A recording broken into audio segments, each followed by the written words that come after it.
Para sudaders, kumaha kabarna? Damang sadana dengan saya si Otong kembali lagi di channel Ningali Film. Pada episode kali ini kita akan membahas alur cerita dari film The Legend of Fei untuk bagian yang keempat. Dan tidak usah berlama-lama lagi, mari kita mulai ceritanya.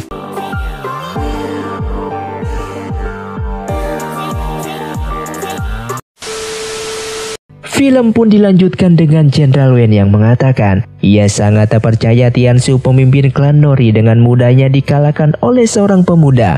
Dan Tiansu pun mengatakan kalau jurus tapak tuyun yang sangatlah legendaris itu seharusnya hanya satu orang yang memilikinya. Namun ia tahu orang yang memiliki jurus tapak tuyun seharusnya telah tewas. Ia sangat tak menyangka kalau ada seorang pemuda yang memiliki jurus tersebut. Jenderal Wen ternyata mengenali siapa itu Xion. Ia tahu kalau dulu Xion terkena racun yang seharusnya telah tewas. Tapi kenapa sampai saat ini Xion masih hidup? Tiansu pada akhirnya menyadari kalau dulu pasti ada seseorang yang sangatlah hebat yang memberikan tenaga dalam yang sangatlah kuat kepada Xion.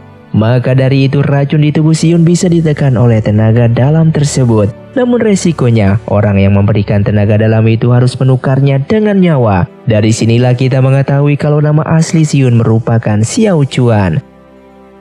Di malam harinya, Jinrong pun bertemu dengan Xion. Jinrong berterima kasih kepadanya karena sudah mau membantu klan Mizua untuk mengalahkan klan Nori. Dan ia menyadari kalau wajah Xion saat ini sedang pucat. Dan lagi-lagi Xion pun berbohong. Ia mengatakan kalau ia hanya masuk angin saja karena klan Mizua sangatlah dingin.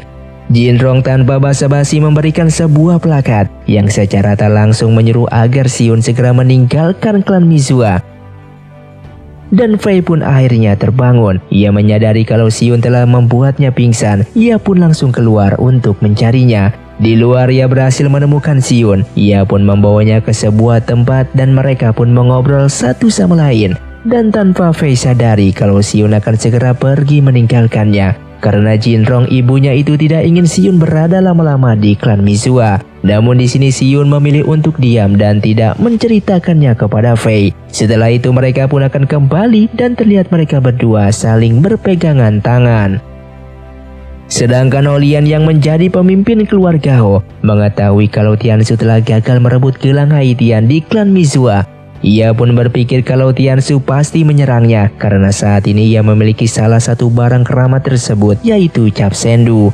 Ia pun pada akhirnya membuat sebuah keputusan, yaitu ia ingin membuat sebuah aliansi dan merekrut orang-orang luar yang ingin membalaskan dendam kepada klan Nori. Dengan begitu apabila orang-orang hebat telah berkumpul dengannya, keluarga Ho miliknya bisa ia pertahankan apabila Tiansu akan menyerangnya nanti. Ia pun menyuruh pasukannya untuk mengirimkan dan menyebarkan undangan untuk beraliansi ke beberapa perguruan bela diri yang berada di luar. Di sisi lain, ada seorang pemuda yang bernama Xiang Yu yang sangat terobsesi dengan kekuatan. Ia pun memakan semua pil yang dapat membuat seseorang menjadi kuat seketika.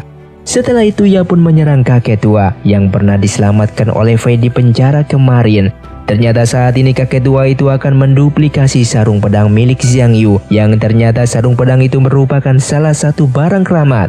Dan si kakek akan memberikan sarung pedang keramat itu kepada Fei nantinya. Terlihat sarung pedang itu telah dibuat duplikasinya, sehingga Xiang Yu pun sulit menemukan yang mana yang asli. Karena kesal, ia pun langsung membunuh kakek tua tersebut. Karena Xiang Yu telah mengenali sarung pedang itu, ia pun dengan mudahnya mengetahui mana yang asli. Singkat cerita, di kota Lingling, Xion sedang menghindari orang-orang yang saat ini sedang mencarinya. Ia pun menggunakan topi bulat supaya orang-orang tidak mengenali dirinya. Sedangkan Bei ternyata telah berada di kota Lingling juga dan akan pergi ke benteng keluarga Ho untuk menghadiri undangan yang telah diberikan oleh Holian untuk beraliansi melawan klan Nori. Ia pun saat ini sedang mencari Xion karena hanya Xion lah yang bisa membujuk Zichen, yaitu pangerannya, agar tidak pergi ke benteng keluarga Ho. Dari kejauhan mendengar kalau Zichen berada di kota itu juga dan ia pun pergi menemui Zichen. Di sana Xion meminta Zichen untuk tak usah datang ke benteng keluarga Ho, dikarenakan Zichen ini merupakan pangeran. Ia tak mau nantinya terjadi apa-apa kepadanya. Dan Zichen sesaat berbicara kepada Xion, namun Xion telah menghilang dari sana. Di sisi lain, Bai pun bertemu dengan Fei. Di sana ia menanyakan keberadaan Xion. Namun Fei saat ini juga tidak tahu Xion berada di mana. Ia juga hingga saat ini masih mencari keberadaannya.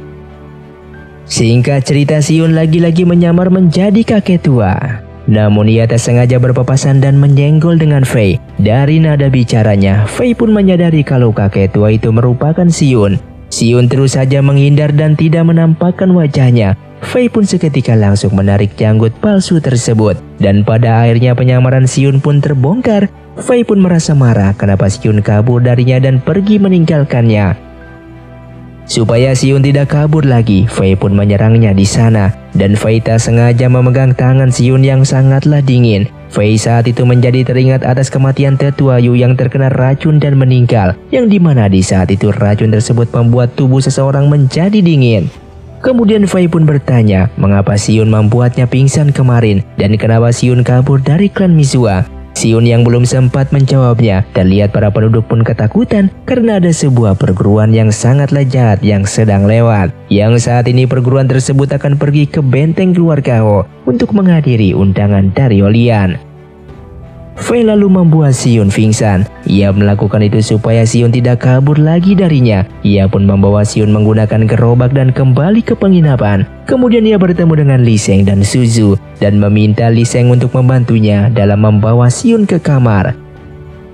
Singkatnya, di saat malam, Fei pun membawa Nyonya Yun untuk mengecek kesehatan Xion. Setelah Nyonya Yun mengecek, ia sangat terkejut karena dingin di tangan Xion yang sangatlah tidak normal. Dan dugaan Fei selama ini ternyata benar. Nyonya Yun mengatakan kalau Xion terkena racun di tubuhnya, yang dimana racun itu bisa mematikan seseorang. Alasan Xion belum mati hingga saat ini karena ada sebuah tenaga dalam yang sangatlah luar biasa yang menekan racun di tubuh Xion. Asalkan tenaga dalam itu tidak digunakan, racun tersebut tidak akan berkembang dan membunuh Xion. Lalu setelah itu ada seseorang tabib yang mengetahui keberadaan Xion saat ini karena ia sebelumnya melihat Fei yang telah membawa Xion menggunakan gerobak. Tabib itu pun mengecek kesehatan Xion. Setelah mengeceknya, tabib itu pun mengatakan kalau Xion telah terkena racun yang sangatlah langka. Ia pun mengecek lehernya dan terlihat bekas tusukan jarum akupuntur yang pernah dilakukan oleh Xion di medan pertempuran kemarin. Tabib itu pun mengatakan untuk Xion tidak menggunakan tenaga dalamnya lagi. Apabila itu dilakukan, maka ia bisa memastikan kalau Xion pasti akan tewas di saat itu juga. Dan satu lagi, Xion juga tidak boleh memakan makanan yang hangat karena tubuhnya saat ini sangatlah dingin. Dikarenakan makanan hangat dapat mempercepat racun tersebut untuk berkembang. Singkat cerita, setelah mengetahui semua kebenarannya itu, Fei pun sangatlah bersedih. Ia merasa kesal karena Xion tidak mau menceritakan semuanya ini kepadanya. Dan kenapa Xion harus mempertaruhkan nyawanya di medan pertempuran kemarin. Padahal nyawanya sendiri sedang di ujung tanduk. Ia pun memeluknya karena ia tak ingin kehilangan Xion. Keesokan harinya, Xion pun yang telah sadar melihat kaki dan tangannya sudah dirantai. Dan itu dilakukan oleh Fei supaya Xion tidak kabur kembali. Ia memohon kepada Fei agar mau melepaskannya. Namun Fei tetap keras kepala dan tidak akan pernah mau melepaskan rantai tersebut. Di saat itu, Fei pun membawakan Xion makanan. Namun makanan yang dirasakan oleh Xion begitu dingin yang membuat ia tidak selera untuk makan. Fei memaksa Xion untuk makan makanan tersebut agar racun di tubuhnya tidak cepat berkembang. Akhirnya Xion menyadari rahasia yang ia simpan selama ini telah ketahuan. Dan Fei telah mengetahui racun di tubuh Xion dapat membunuhnya suatu waktu. Saat itu Xion merasa hidupnya sudah tidak lama lagi. Makan makanan hangat juga tidak masalah baginya. Mendengar hal itu, Fei seketika menjadi marah. Ia pun mengambil pedangnya dan akan pergi dari sana. Sebelum pergi, ia memarahi Xion yang dianggap tidak menghargai hidupnya sendiri. Ia akan melakukan apapun agar Xion bisa sembuh kembali meskipun ia mempertaruhkan nyawanya. Maka dari itu ia tidak ingin lagi melihat Xion mengeluh dan mengabaikan nyawanya sendiri. Sontak hal tersebut membuat Xion ketakutan. Ia pun hanya menunduk sambil memakan makanan tersebut dengan lahap. Kemudian Xion memohon kepada Fei agar membawanya pergi ke acara yang dilaksanakan oleh Olian, yang dimana acara tersebut untuk membuat sebuah aliansi ke beberapa perguruan untuk melawan klan Nori. Pada awalnya Fei tidak mau membawa Xion, namun Xion terus saja memohon dan berjanji tidak akan kabur lagi.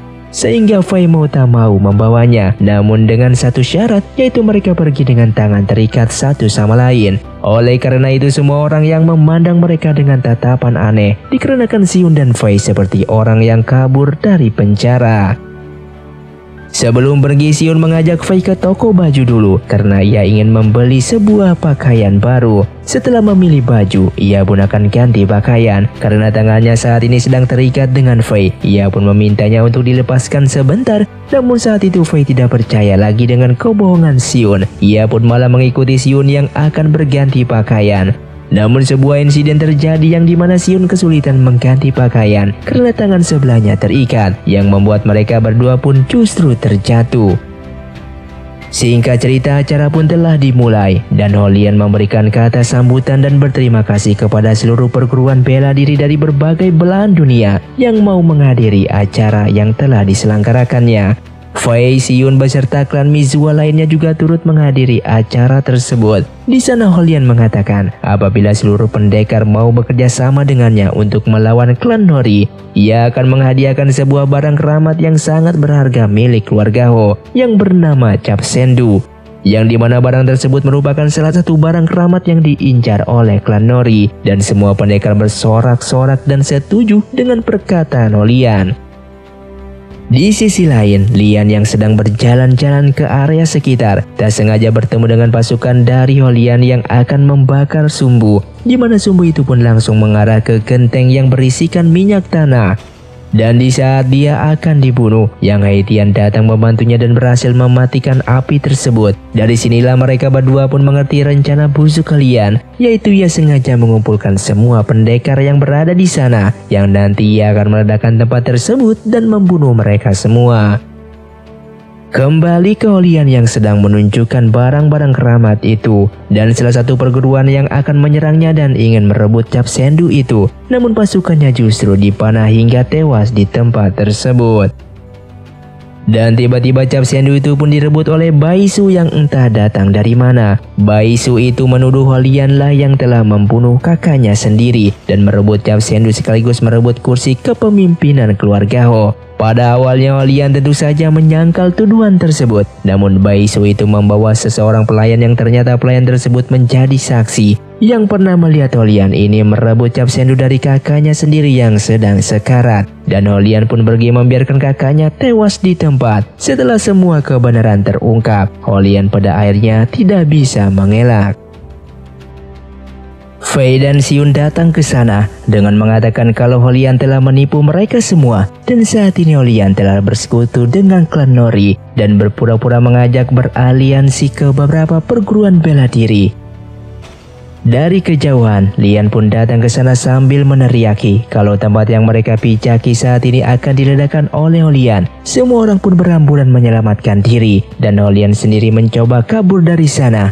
Lalu Xion yang memohon untuk melepaskan rantai tersebut, hingga akhirnya Fei pun mau melepaskannya. Ia pun menggunakan kunci untuk melepaskan gembok tersebut.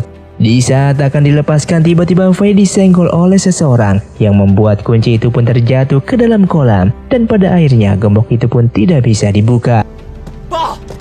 Di sisi lain, Xichen sedang diserang oleh pasukan Holian. Untung saja ia diselamatkan oleh Fei dan Xion. Mereka pun bertarung dengan tangan masih terikat. Tak lama kemudian Zukui pun datang ke sana, dan ternyata Zukui dan Xion saling kenal, yang dimana Zukui inilah yang merupakan salah satu pemberontak yang menyerang dinasti tempat tinggal Xion terdahulu, sehingga pertarungan pun akhirnya terjadi di sana. Saat itu Fei mencoba membuka gembok itu dengan sebuah pola teka-teki, namun karena kuncinya hilang, Fei pun menjadi sulit untuk merusak gembok tersebut.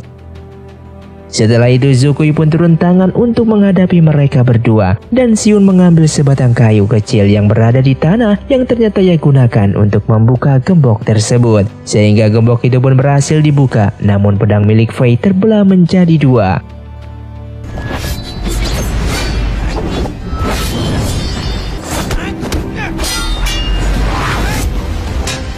Xion kemudian kembali menggunakan tenaga dalamnya untuk mengaktifkan kekuatannya. Jurus tapak tuyul itu ia gunakan kembali, dan akhirnya Zukui terpental dan melambung terbang dan melampauinya. gara-gara ia menggunakan tenaga dalam. Lagi-lagi Sion muntah darah yang membuat dia menjadi sekarat.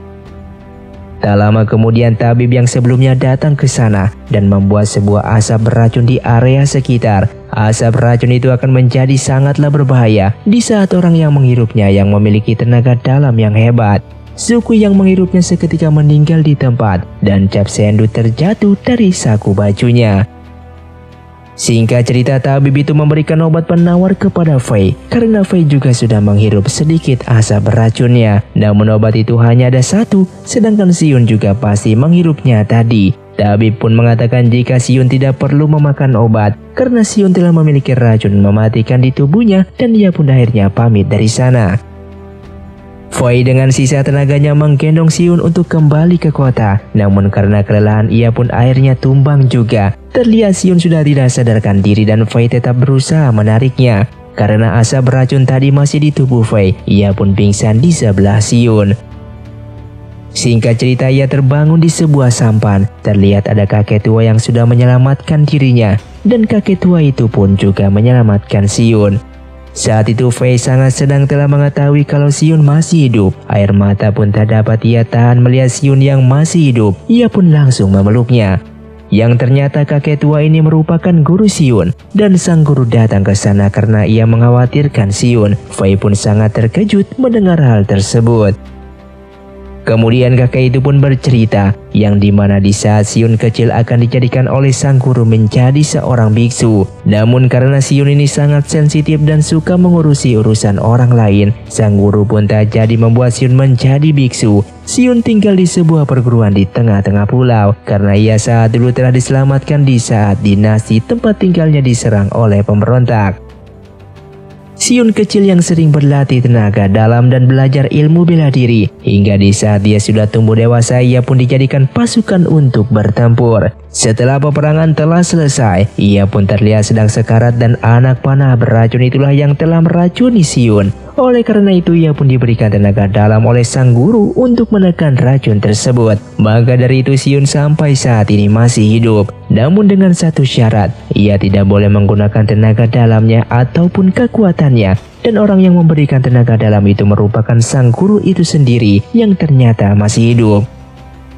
Setelah mereka sampai ke tepi sungai, sang guru mengajak Fei untuk berjalan-jalan sejenak. Fei menanyakan cara menghilangkan racun di tubuh Sion. Sang guru mengatakan kalau racun itu merupakan racun yang sangatlah langka, yang biasa disebut dengan racun Yui. Sang guru hingga saat ini belum bisa menemukan obat penawarnya. Namun ada sebuah buku yang bernama Kitab Obat, yang isinya merupakan resep obat penawar dari seluruh racun yang ada di dunia. Namun sayangnya, kitab obat tersebut sudah lama hilang dari dunia. Kemudian tabib itu pun mengintip pembicaraan mereka dari kejauhan. Ia pun mengetahui kalau Sion saat ini sedang berada di dalam kapal itu. Lalu Fei terus memohon untuk mencari cara menghilangkan racun di tubuh Sion. Sang guru pun lalu mengatakan ada satu cara yang dapat Fei lakukan, yaitu mencari tanaman obat yang merupakan sebuah racun terpanas di dunia. Apabila racun itu diminum kepada Sion, bisa dipastikan racun terpanas itu akan melawan racun dingin di tubuh Sion yang nantinya bisa pulih kembali. Namun tanaman obat itu tidak bisa menghilangkan seluruh racun dingin yang berada di tubuh Sion. Fei yang mendengar hal itu dengan semangat akan mencarinya dimanapun tanaman itu berada. Sang guru mengatakan tanaman itu bernama teratai api yang terletak di balik gunung di sana, yang tumbuh 10 tahun sekali, dan tahun ini tepat ke 10 tahun yang dimana teratai api itu sudah akan mekar. Semuanya pun tergantung kepada Fei, apakah Fei bisa menemukan teratai api dengan tepat waktu atau tidak. Dan Fei pun berjanji akan mengambil teratai api tersebut meskipun nyawanya menjadi taruhannya. Sang guru memberikan cap sendu kepadanya. Namun karena saat ini klan Nori ingin merebut barang keramat itu, Fei pun akhirnya menitipkan terlebih dahulu kepada sang guru, dan ia akan mengambilnya nanti setelah ia berhasil menemukan tanaman teratai api tersebut. Di sisi lain, tabib itu berencana mengambil tubuh Sion untuk menjadi bahan penelitian karena ia ingin meneliti racun Yui yang berada di tubuh Sion. Sang guru datang ke sana sambil mengatakan kalau Sion saat ini masih hidup. Ia pun menjadi terkejut karena ia pikir ia telah tewas. Hingga pada akhirnya tabib itu pun ditendang keluar dan pingsan ke sebuah pohon. Singkat cerita, Lian dan Yang Heitan menemui tabib itu yang sedang pingsan. dan mereka yang melihat itu pun berencana membawanya kembali ke kota. Sesampainya di kota, betapa terkejutnya ia melihat dirinya tiba-tiba telah berada di penginapan.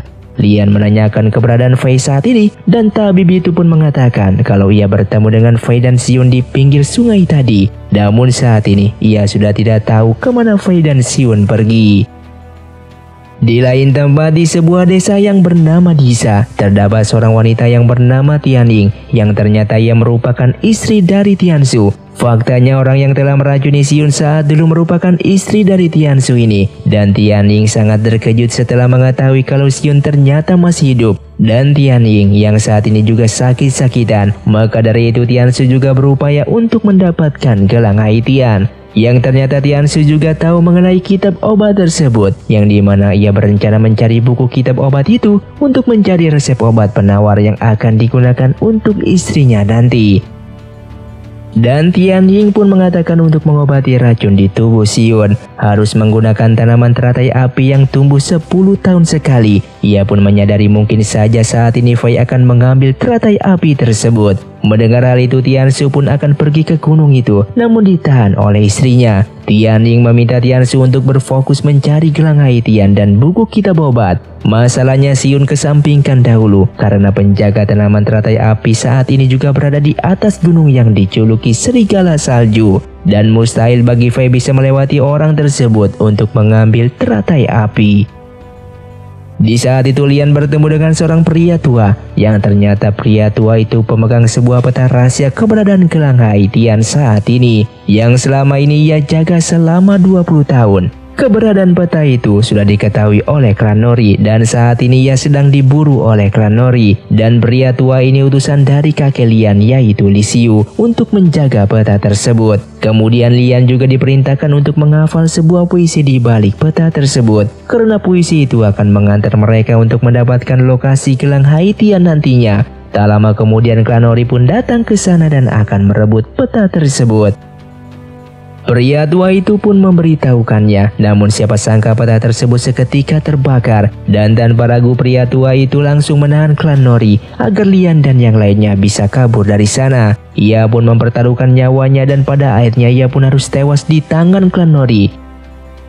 Sedangkan di sisi lain, Fei sedang berusaha mendaki gunung es untuk mendapatkan tanaman teratai api yang diyakini dapat meredakan racun di tubuh Xiun. Saat ia tiba di atas, ternyata Baisu telah berada di sana dan sedang menunggu Fei. Baisu bermaksud mengambil cap sendu yang berada di tangan Fei, karena cap sendu merupakan barang keramat milik keluarga Ho yang harus ia jaga agar tidak jatuh ke tangan klan Nori. Namun siapa sangka penjaga gunung es yang dijuluki serigala salju juga datang ke sana dan akan merebut cap sendu dari Fei.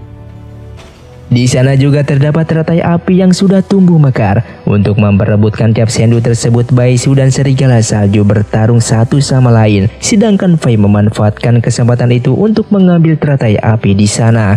Di dalam pertarungan mereka, longsor salju tiba-tiba turun yang hampir menimbun mereka, yang membuat mereka semua kabur dan menyelamatkan diri masing-masing, sehingga Fei pun dibawa pergi oleh Baisu untuk diselamatkan.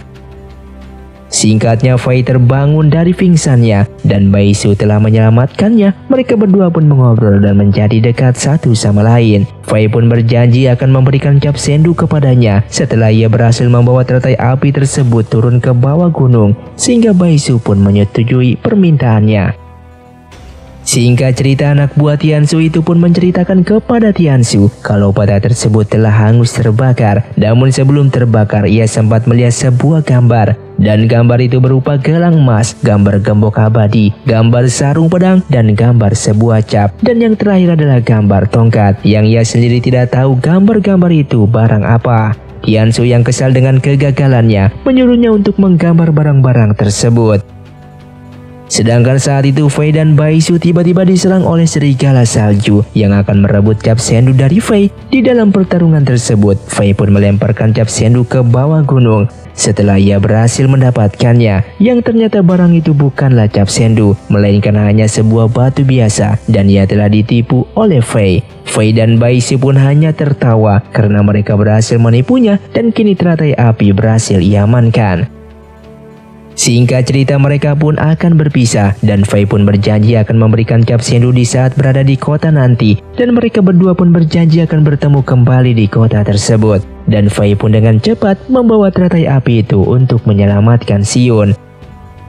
Singkat cerita, sesampainya Fei di Pulau Selatan, ia pun memberikan teratai api itu kepada penunggu Pulau Selatan yang sedang menjaga Xion di sana. Namun karena kelelahan, ia pun langsung pingsan di tempat, dan penunggu Pulau Selatan yang melihat Fei dengan cepat menyelamatkannya. Sang guru yang membawa teratai api berbicara kepada Xion yang masih belum sadarkan diri. Di sana ia mengatakan kalau Fei telah bersusah payah mengambil teratai api tersebut dari tempat yang sangatlah jauh dan hampir kehilangan nyawanya demi menyelamatkan Xion. Sang guru sangat bangga kepada Fei dan Xion sangat beruntung mendapatkan teman seperti Fei. Kemudian Fei pun telah terbangun dari pingsannya. Ia pun menanyakan kepada sang guru mengenai keadaan Xion. Sang guru mengatakan Xion baik-baik saja. Setelah meminum ramuan dari teratai api, Xion pun akan bangun selama beberapa hari saja dan ia akan pingsan kembali. Dikarenakan teratai api hanya bisa membuat menjadi sadar beberapa saat, Fei pun lalu berjanji akan mencari obat yang ketiga untuk menyelamatkan Xion supaya Xion bisa kembali sadar sepenuhnya. Dan tanaman obat itu berupa rumput ekor api Zuming, tanaman yang sangat panas sedunia. Yang ternyata serigala salju merupakan kaki tangan dari klan Nori. Pantas saja ia berniat mengambil cap sendu dari Fei karena ia diperintahkan oleh Tianling untuk merebutnya. Namun saat ini ia telah gagal, maka dari itu ia pun meminta maaf kepada Tianling. Dan film pun bersambung. Terima kasih untuk kalian yang sudah menonton video ini sampai habis. Sampai jumpa di video selanjutnya. Saya pamit urang dari Ningali Film. Si Otong undur diri dan salam Sundaners.